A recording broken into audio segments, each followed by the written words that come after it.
आज मैं आपको पार्ट 3 के एमसीक्यू करवाऊंगी। पार्ट 3 है हमारा बेटा संश्लेषित रेशे एवं प्लास्टिक। अब फर्स्ट क्वेश्चन है, मजबूत रेशे जिसका या जिनका उपयोग पैराशूट तथा चट्टान पर चढ़ने हेतु रस्सी बनाने में किया जाता है वो क्या होता है बेटा? वो होता है नायलॉन।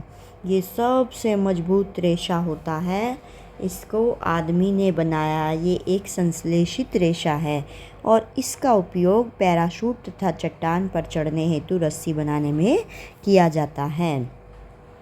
निम्न में कौन प्राकृतिक बहुलक है? अब प्राकृतिक बहुलक का मतलब होता है जो बेटा हमें प्रकृति से प्राप्त हुआ, यानी कि पौधे और जंतुओं से जो प्राप्त हुआ है वो प्राकृतिक बहुलक है। तो इनमें हमारे पास क्या है? सेलुलोज प्राकृतिक रेशा है। बाकी सब पॉलिस्टर, एक्रिलिक, नायलॉन ये सब संश्लेषित रेशे हैं बेटा। इन्हें मानव ने बनाया या मनुष्य ने बनाया है। पॉलीथीन किस प्रकार का प्लास्टिक है? तो पॉलीथीन है बेटा थर्मोप्लास्टिक। कैसा प्लास्टिक है ये? थर्मोप्लास्टिक है पॉलीथीन।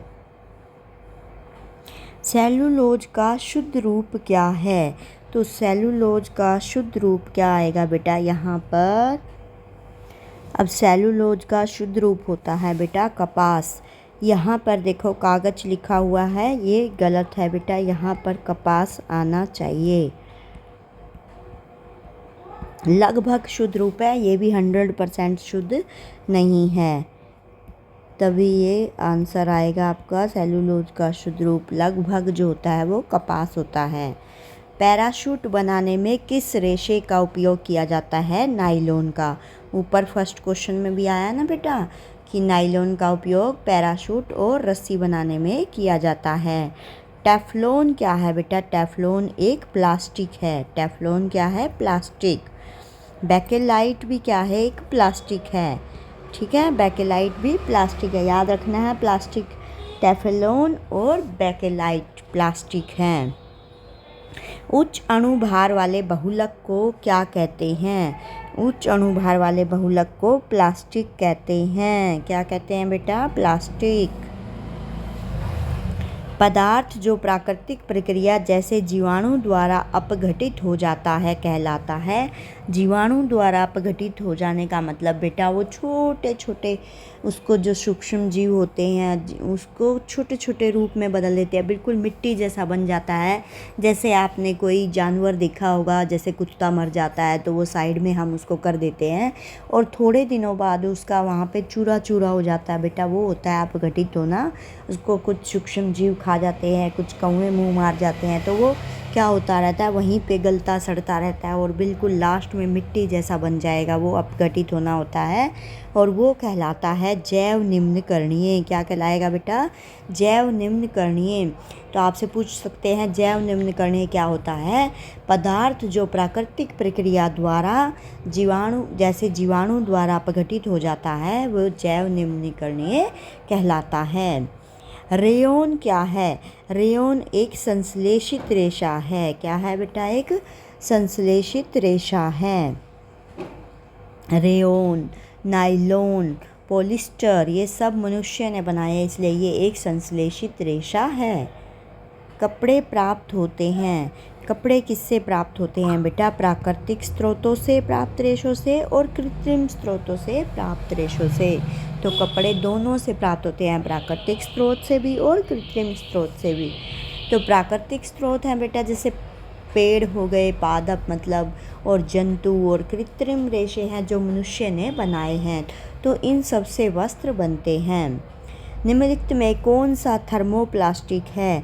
अब थर्मोप्लास्टिक कौन सा है बेटा? इसमें हमारे पास है पॉलीथीन।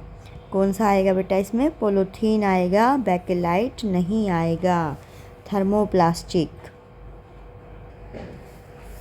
यहाँ ये आंसर जो है गलत है बेटा, यहाँ पर आएगा पॉलीथीन। ठीक है, क्योंकि बेकेलाइट थर्मोसेटिंग प्लास्टिक है बेटा। अगर यहाँ खाली प्लास्टिक पूछा होता तो दोनों आते, लेकिन यहाँ पर आपसे थर्मोप्लास्टिक पूछा तो उसमें आंसर आएगा पॉलीथीन। रेशे प्रकार के होते हैं, कितने प्रकार के होते हैं बेटा? रेशे 2 प्रकार के होते हैं, कृत्रिम और प्राकृतिक। ठीक है, तो ऑप्शन रहेगा फर्स्ट वाला। कृत्रिम रेशा बनाया जाता है। अब कृत्रिम रेशा किससे बनाया जाता है बेटा? सेल्यूलोज से। ठीक है, किससे बनाया जाता है? सेल्यूलोज से। कल कारखानों में निर्मित रेशों को क्या कहते हैं? जो कारखाने में निर्मित होते हैं उन्हें क्या कहते हैं बेटा? मानव निर्मित और संश्लेषित रेशे। ठीक है, मानव निर्मित और संश्लेषित रेशे मतलब जिन्हें मनुष्य ने बनाया है, इन्हें हम कृत्रिम रेशे भी कहते हैं। निम्नलिखित में कौन सा प्राकृतिक रेशा है? अब प्राकृतिक क्या है बेटा? ऊन, जो हमें जंतुओं से प्राप्त होता है। संश्लेषित रेशे छोटी इकाइयों से बने होते हैं जिन्हें बहुलक कहते हैं। जो छोटी छोटी इकाइयों से बनते हैं उन्हें बहुलक कहते हैं। स्पिन रेट निम्न किस कार्य के लिए प्रयुक्त किया जाता है? तो स्पिन रेट प्रयोग किया जाता है बेटा धागा बनाने के लिए। स्पिन रेट किसके लिए प्रयोग होता है? धागा बनाने के लिए। कपास एक बहुलक है जो डैश कहलाता है। क्या कहलाता है बेटा? सेलुलोज। क्या कहलाता है? सेलुलोज। निम्न में कौन सा मानव निर्मित रेशा है? अब मनुष्य ने क्या बनाया बेटा? देखो, कपास ये हमें पौधे से प्राप्त होती है, ऊन जंतु से प्राप्त होती है, रेशम रेशम के कीड़े से। तो ये तो सारे प्रकृति से प्राप्त हैं, तो बचा कौन सा? रेयॉन। तो आंसर हो जाएगा रेयॉन। ठीक है बेटा, मानव निर्मित रेशा है। ओके बेटा, बाय बाय। ऐसे हंसते रहिए, मुस्कुराते रहिए और पढ़ते रहिए और आप याद करते रहिए। ठीक है बेटा, नेक्स्ट वीडियो में फिर से मिलेगी आपकी सुदेश मैम। बाय।